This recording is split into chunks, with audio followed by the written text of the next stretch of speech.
Hi, my name's Jason Lee and I'm the co-founder and CEO at Illumr. And our new product, Rosa, is a debiased data solution, and that empowers you as a bank to make better credit risk decisions and comply with global regulations on discrimination. So why is that important? Well, I'm sure you read in the press that Apple Card were investigated for gender discrimination complaints. They were being sexist against women applying for credit. And it seems to be becoming an endemic problem across financial services. And if you're a bank, you really don't want your name across the top of the FT saying that it was sexist or racist towards your customers. So why does this keep on happening? Well, people incorrectly think that if you just remove the bias column from your data set and then you train up an AI algorithm, that resulting algorithm can no longer discriminate against that characteristic because it's not in the data set. But that's not actually the case in real life, because every column of your data set is in a subtle way a proxy for your protected characteristics.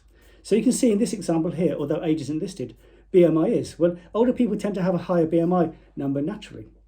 You can see that pet ownership is listed. Well, older people tend to have a pet more commonly. So if you took this data set that doesn't include age and you trained up an AI algorithm, it could still infer age through those bias proxies and still therefore discriminate by it.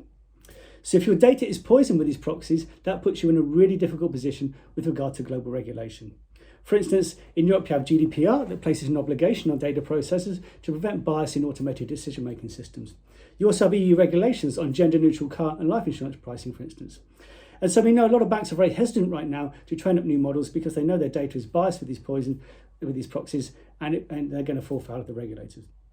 And if you look at current solutions right now, such as IBM's solution that tries to fudge the algorithm after it's been trained, they trade off predictive accuracy for fairness. And this is like a double-edged sword, because although you may be less at risk of being non-compliant, you're now more at risk of making a very bad credit risk decision. So for instance, you may offer a family a mortgage they can't afford. That's bad for you, and that's certainly bad for them. So what is the solution to all this? Our solution is Rosa. And Rosa is a really easy to implement method of not only removing the bias, but the influence of those bias proxies before you train up any AI algorithm. And we do this without sacrificing accuracy for fairness. And what that means for you as a business is that you now have better business outcomes and can comply with global regulations on discrimination. So for instance, if you're Apple Card and you can no longer discriminate against gender through those bias proxies, you can only increase your card revenues from those women whose credit was good were being denied before. We've named our product after Rosa Parks, the iconic figure and the woman who fought for equality in the United States. I mentioned IBM's solution, and they have a solution that's been out a couple of years now, but it requires a very expensive data scientist to come in and fudge the algorithm after it's been trained. It's a manual process.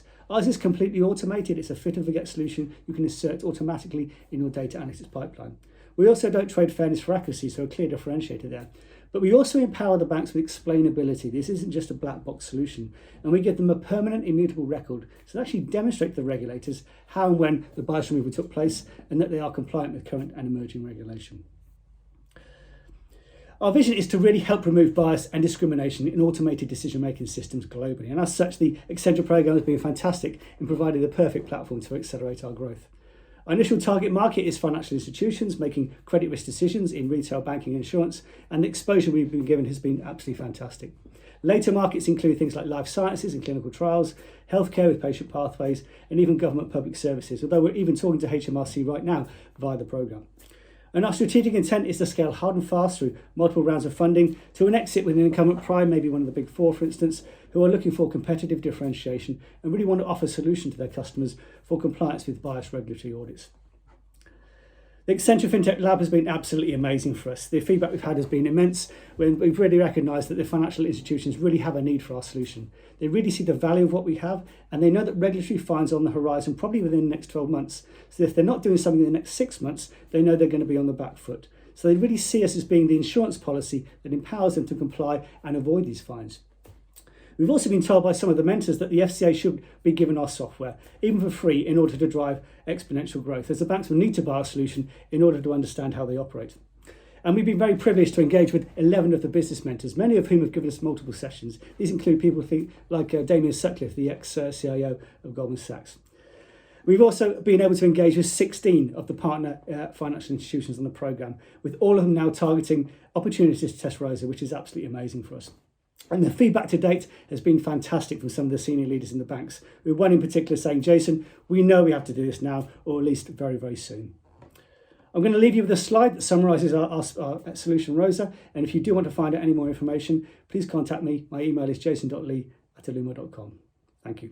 How does Rosa improve on the methods and approaches for debiasing data used by financial institutions? Generally, there are two approaches. One tries to treat the underlying cause of the problem, i.e. the data, and the other tries to treat the symptom, i.e. the resulting algorithm. So in the first instance, a financial institution will try to remove the column of data that refers to a protected characteristic, such as gender, and then they train up their predictive algorithm. The problem is that every column of their data set is in a subtle way a proxy for that protected characteristic. So for instance, job title is very highly correlated with gender. And that's what happened with Apple Card being investigated for being sexist against women applying for credit. The AI algorithm inferred gender through all those proxies and can still discriminate by it. The second approach is what IBM's solution tries to do, and it requires an expensive data scientist to spend time fudging the algorithm after it's been trained to remove any inherent biases. The downside of this second approach is that it trades off accuracy for fairness, which results in worse business outcomes. So, for instance, you could offer a mortgage to a family who can't afford it, which is bad for both of you. Our solution, Rosa, treats the underlying issue by removing the actual influence of the bias proxies in your data before you train up any AI algorithm. So if you cannot infer race, age, or gender through any column of the data set, then the resulting AI algorithms that are trained on that data can no longer discriminate by them.